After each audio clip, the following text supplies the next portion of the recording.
Let's conquer it again. This is already what I'm talking about.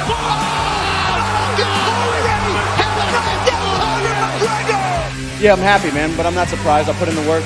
So the series is 1-1, and Conor McGregor has to swallow defeat.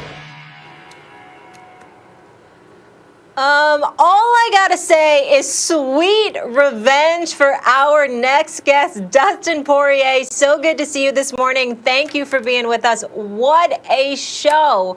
Knocking out Conor McGregor. The whole world was watching. Again, thank you for the time. But I want to start with, obviously, you fought him back in 2014. It was a different result. You evened things up. How different was this Conor than the Conor you fought back then? I'm not sure.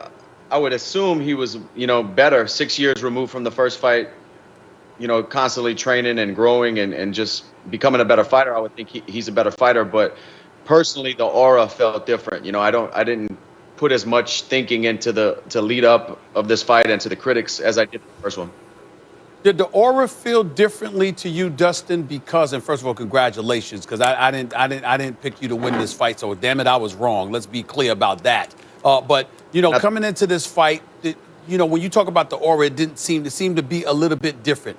Is that because of the 6 years? Is it because of Conor's inactivity, or is it because Conor had lost to Nurmagomedov, and the luster that he once had didn't seem to be there? What do you believe the reason for that was?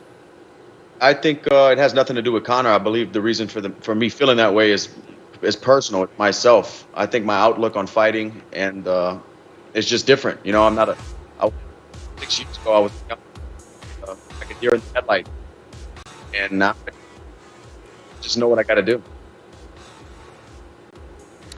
Yeah, I want to focus on you, Dustin. Congratulations, a tremendous win, but it's not like it's your first. I'm reminded of a scene in Cinderella Man, the movie about heavyweight champion James J. Braddock, and there's a scene where he's fighting John Henry Lewis, who is also a light heavyweight champ, and in John Henry Lewis's corner says, "What's the matter with you? You beat this guy last time, like a couple months ago." And he looks at his corner and says, "That ain't the same guy. That's not the same guy. You were always a good fighter, but recently you've been on a tear. The names on your resume recently, not just Conor, Holloway, Alvarez, Gaethje.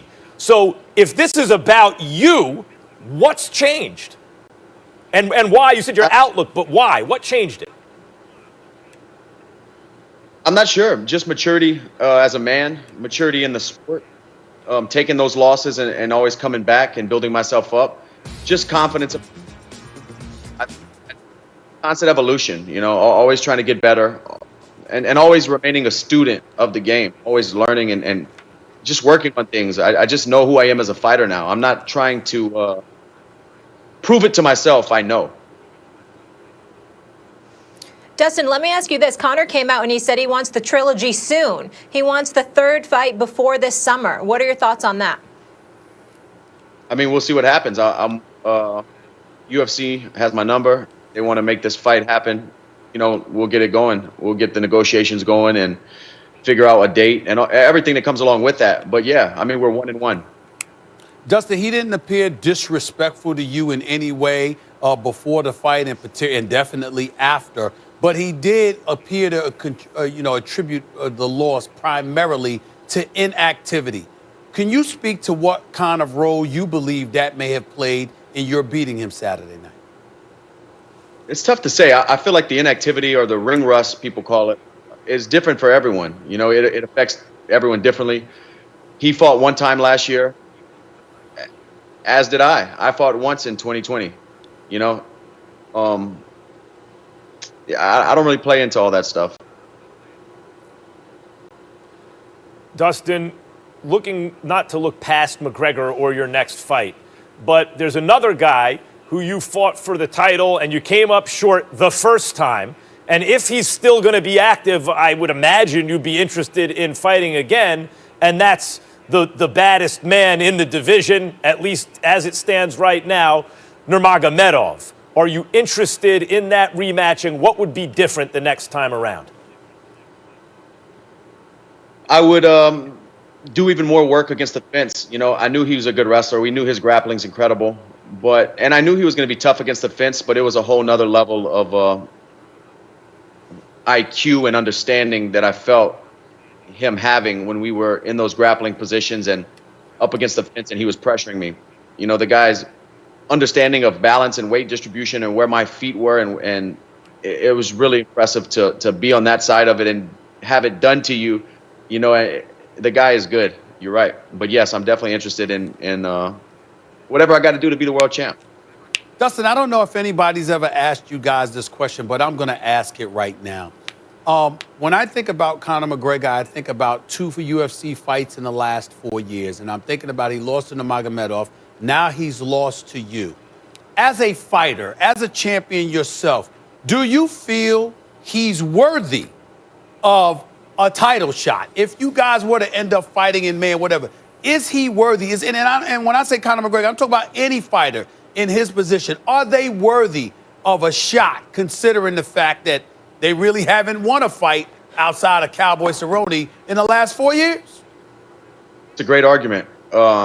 It's not my. I feel like if Khabib really is retired, this fight last weekend was the best. You know, I was one fight removed, one victory removed from a title shot. I think I put myself back in the fight for the belt again. And if Khabib really is retired, I believe I should be the undisputed world champion. But with Conor getting a title shot or not, that's up to Dana. You know how this thing goes. I don't call those shots. All right. Well, Dustin, enjoyed this one. You put on such a show, so thank you for entertaining all of us. And stay safe during these crazy times. We look forward to talking to you soon. Maybe it'll be this trilogy coming up before the summer. Congratulations. Take care. Interesting times ahead. Thank you guys so much. I appreciate it. No question. Thank you for the time. All right, guys, let's keep it moving. We had some other champions in action trying to make it to a Super Bowl. Was Aaron Rodgers. Didn't happen. He said he's unsure about his future in Green Bay after Tom Brady and the Bucs knocked the Packers out of the running on Sunday for his second Super Bowl. Brett Favre had this to say. Listen. I wouldn't pay much attention to it. I think frustration, disappointment, hurt, pain, all were in that sound bite. Look, there's no way the Packers would do anything to jeopardize losing Aaron. Unless Aaron. I'm Schefter. Over the weekend, the team actively seeking to trade their number 1 pick from the 2008 draft and will be taking offers this week. He has started 168 games for the Lions, Max. Which team should want to trade for Matthew Stafford?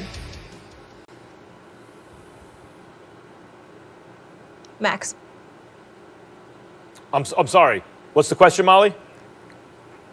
Which team should want to trade for Matthew Stafford? He doesn't want to be with the Lions anymore. Who should want him? I would say it's the New England Patriots. And I would say that presuming that the assumption is that any team that's trading for Stafford, either Deshaun Watson and Aaron Rodgers weren't available or they couldn't land them, right? So let's get that out of the way.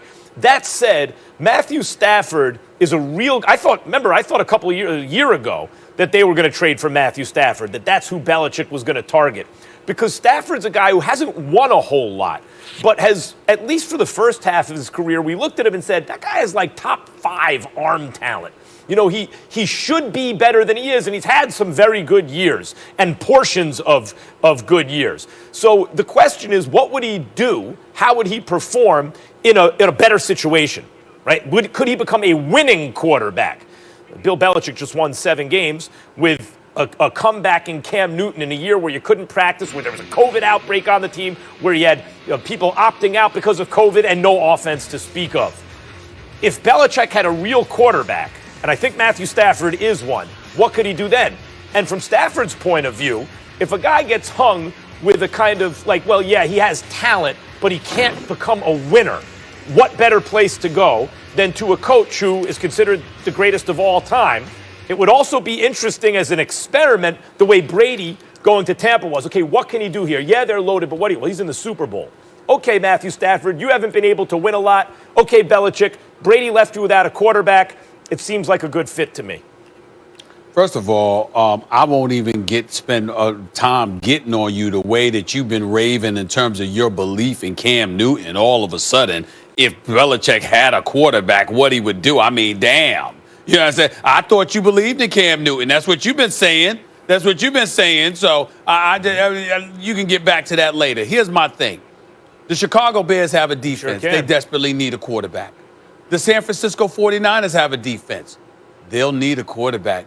Life isn't so beautiful with Jimmy G anymore, Mollywood. I just want you to know that. Oh, my goodness. Okay, so definitely they could use a quarterback. Now, this is selfish purposes. They can't get him. I understand that. I'd give anything for the Steelers to get somebody to succeed the Big Ben Roethlisberger era.